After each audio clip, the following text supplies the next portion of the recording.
Welcome to the WanderLearn-Podcast. I'm your host, Tapon. In this episode, I have Nejc Trušnovec from Slovenia back.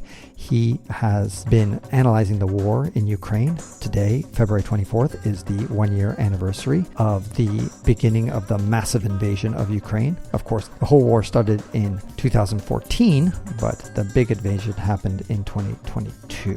So here we are looking back, reflecting on some of his predictions, which he was incredibly accurate. When most people thought that there was going to be a quick victory for Russia, he was predicting the opposite. And he was right.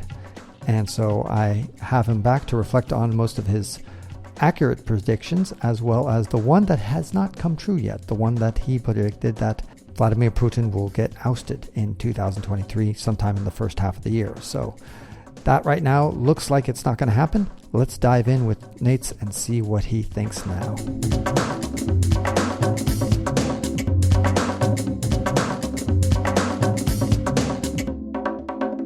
Very few people at that time were predicting that Russia was going to get their ass handed to them, or at least struggle. And Nejc predicted that. He said, look out, everybody thinks that Russia's going to have a quick victory. It's not going to happen that way at all. And so, Nejc, here we are 1 year later. You were right so far. There was a lot of chaff, a lot of foggy area back then. So people who were interested in the topic were really hard-pressed, to really discern what is good quality information, what are good analysis, and what was not so good or even false. So I was right. I was on spot on who to follow, who to listen, who to believe, and so don't give me too much credit, please. But yeah, okay. I'll give all the credit. I'll give all the credit to Putin. Yeah, you can. Your right hand man. Yeah, my friend from Moscow. He was able to basically single-handedly destroy whole of Russia and just one, decision. One special military operation. Now, there's one big prediction that you made that so far has not come true. And time is running out for your prediction to come true, which is that sometime in the first half of this year, 2023, you would see Putin ousted, kicked out, whatever. One way, either violently or some way or another. So far, he looks pretty entrenched. Are you going to revise that prediction, or are you going to stick with it? I suppose I can stick with it because the whole situation, the whole setup is very fragile for Russia and for Putin. It's getting more fragile as the time goes by. I don't think he can, with all the measures he have put in place in his power structures, by preventing, immediate power mongers amongst his clans to overthrow him. I still don't believe that he's able to survive this. He was a very cunning politician, very sturdy one. He managed to outlast many of his opponents. But I still think that his chances of staying in power are getting slimmer. Then again, I might have been too eager in saying how long this will take for him to be removed or deposed or killed or whatever. It might take more time, but I think that when Ukraine manages to go on a proper counter-offensive, and this might happen in late spring or in summer, war analysts say that summer Ukraine offensive is more likely to happen than an late spring offensive. When this happens, Russia has no chances of holding on to what they hold now. And when Crimea is directly threatened, because Crimea has such an important structure of how Russia should look like, I think that his ground will shake immensely when this happens. Ukrainians don't have to really occupy Crimea. They just can, enter from the Zaporozhye area and get close enough to the Kerch Bridge to be able to bombard it, to make it unsustainable for the traffic, and then Crimea will be basically cut off from all the supply routes, because the main supply route that goes via the ex-Ukrainian land is a train route which will be easily taken with Ukrainian forces. And when that happens, Crimea is then cut off and then bombarded immensely by Ukrainians. And this is when big problems start. And the Russians are making another strategic mistake by placing just not such high quality reserves there. The big quality military they have are basically the paratroopers, which were able to hold the Kherson front for so long. When Ukraine went on the offensive, their Ukrainian progression was basically slower than what was predicted to happen, and this was because Russia managed to position this high quality paratrooper army there, which fought violently, if you can say so, with delaying actions, and managed to basically save a huge chunk of Russian army, which then was able to retreat across the river from the Kherson town itself to the other side of the river safely. This was done basically very, very elegantly and very, very good. This you can give to Russians, the way they withdrew with such low losses, they managed to do quite a feat there. So yeah, the Russians are definitely not a pushback, but at the same time, every possible element is still working against them. So it's just the time, how long will it take for complete Russian collapse in Ukraine? I was quite eager in the beginning that it could happen quite early. So I was right when I predicted that Kherson will fall, that in the northeastern part Ukraine will make big gains. I also predicted, and this was a bit wrong on my side, that on Zaporizhia area Ukraine will also be able to gain some ground, but they didn't manage to do so. But imagine, now the whole of Western world is basically united in supporting Ukraine. NATO is gaining much more bigger strength and unity than it had before. More and more weapons will flow inside of Ukraine. The biggest unknown thing at the moment is if the war progresses past the year of 2023. When we are talking about 2024, there are, of course, the whole question is USA. What will happen with the elections there? If Republicans win, then there might be a huge problem for Ukraine.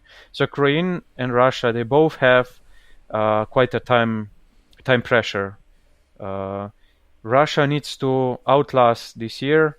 Ukraine needs to push them out this year, otherwise problems start. Are you and I going to be talking in 365 days from now, talking about the second anniversary of the war? So I predicted that the war on Ukrainian land, the major war, will end more or less in the autumn this year.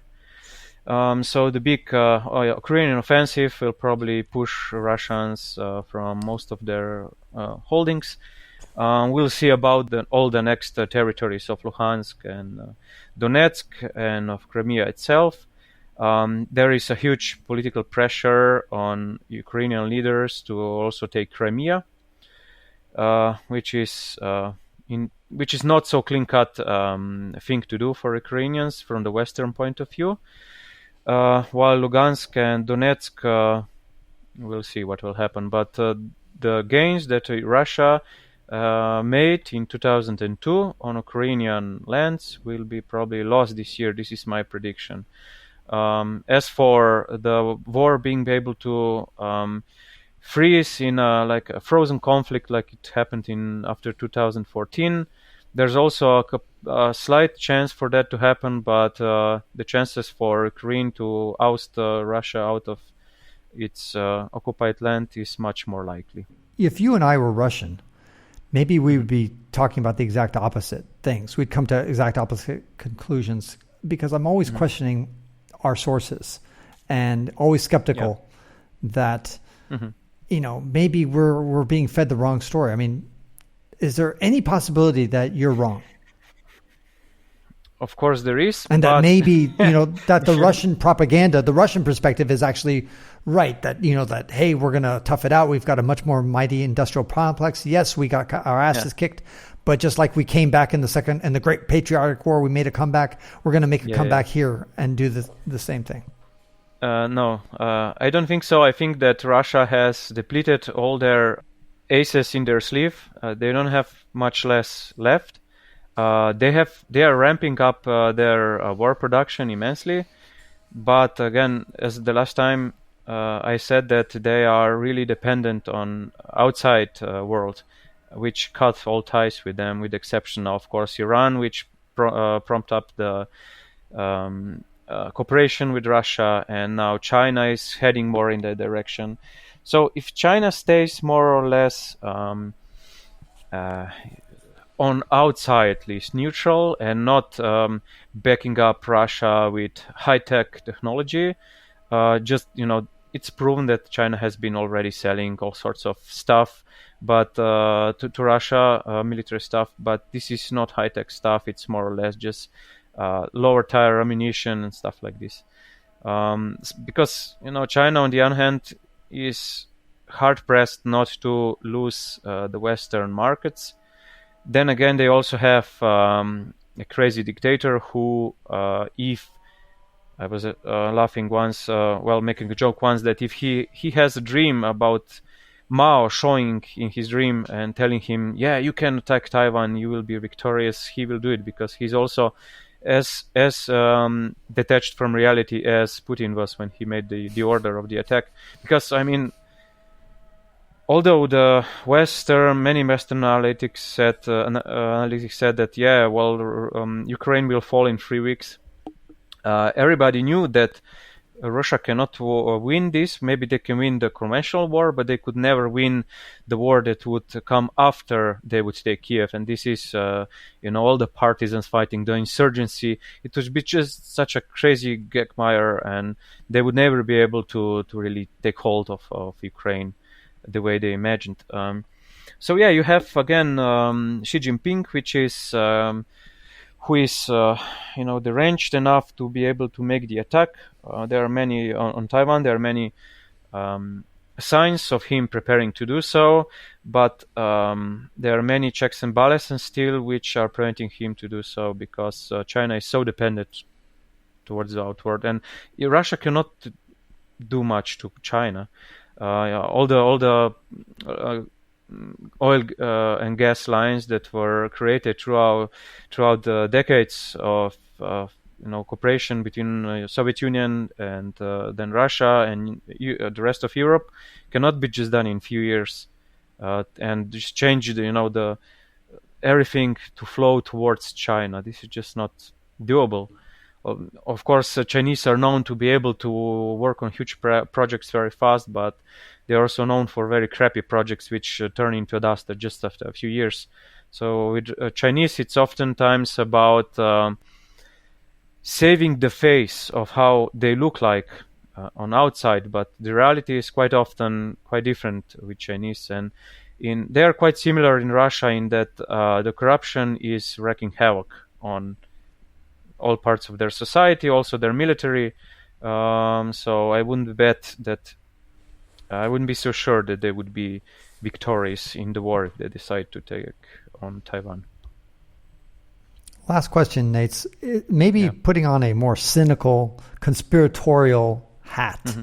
And some people will say that the West loves this because this is a great way to drain Russia of all its resources and make Russia go on this never-ending war, and just it kind of sucks the blood out of them.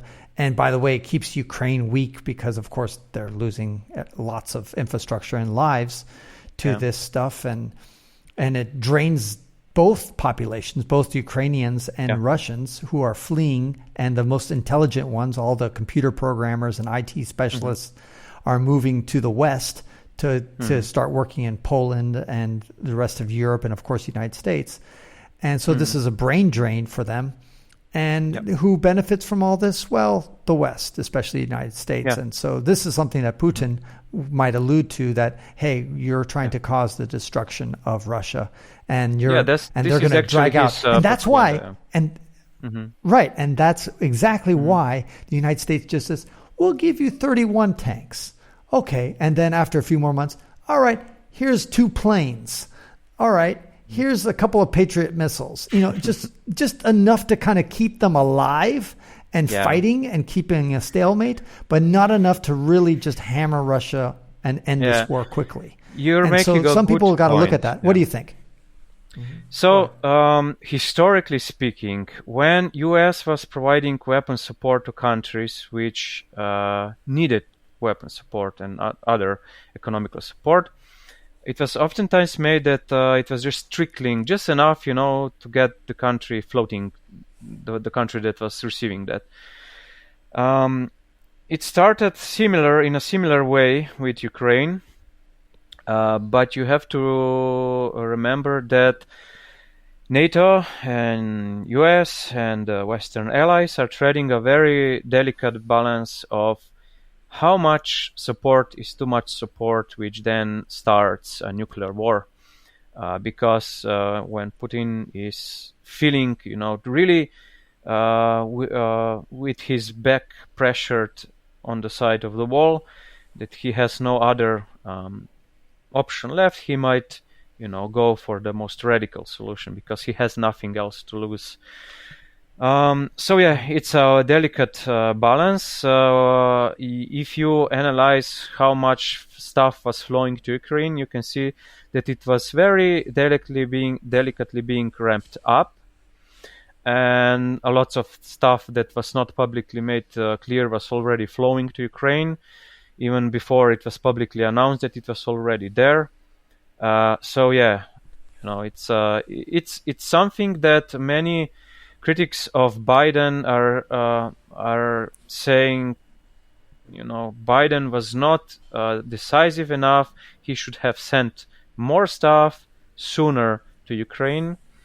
But what if? But so far, Russia has proven that all the red lines that they have set up didn't hold. So they were moved. So the red lines are constantly moved, and Russia is moving them because they know they don't have much options. They made such strategical blunders. It's incredible. I think it can really historically be considered one of the stupidest war ever done. Because also if by some ideal situation Putin would be able to take hold of whole Ukraine, and he would still strategically lost. Russia was on a kind of a good way of progression, but because everything started to settle down after 2014, things started to open again. Second stream was almost opened, and then Putin decides to attack Ukraine. He made such an incredible blunder. He basically single-handedly destroyed Russia for a few generations. They cannot, get back from what happened. Yeah, it's so terrible. It's just so. And imagine, I'm working at school where I have kids from Russia, from Belarus, from Ukraine, and they are friends. They are friends here while their relatives fight and die in Ukraine. All wars are tragedies, and many of them are stupid, but this one definitely is incredibly stupid and incredibly tragic. Stupid. Yeah. Well, Nejc, I hope to not see you on the second anniversary of the war, but we probably will be talking again. Yeah, let's hope so. Thank you. And that ends this episode of the WanderLearn-Podcast, where we explore travel, technology, and transformation. If you'd like to see the show notes with links to what we've talked about, go to WanderLearn.com and click on this episode. If you'd like to connect with me, just remember Tapon. That's my first initial and my last name. Tapon is always my social media username. My website is ftapon.com. Do you want to leave me an anonymous voicemail where you can make a comment or ask a question? Then go to speakpipe.com/ftapon. Furthermore, if you'd like to get rewarded for supporting my projects, then go to patreon.com/ftapon. That's where you can pick up some remarkable rewards for as little as $2 a month. Now, 5 quick favors. Number 1, subscribe to the WanderLearn podcast. 2, download it. 3, share it. 4, review it. And 5, sign up for my newsletter at WanderLearn.com. Our theme music was composed by Eric Stratman. This is Francis Tapon, encouraging you to wander and learn.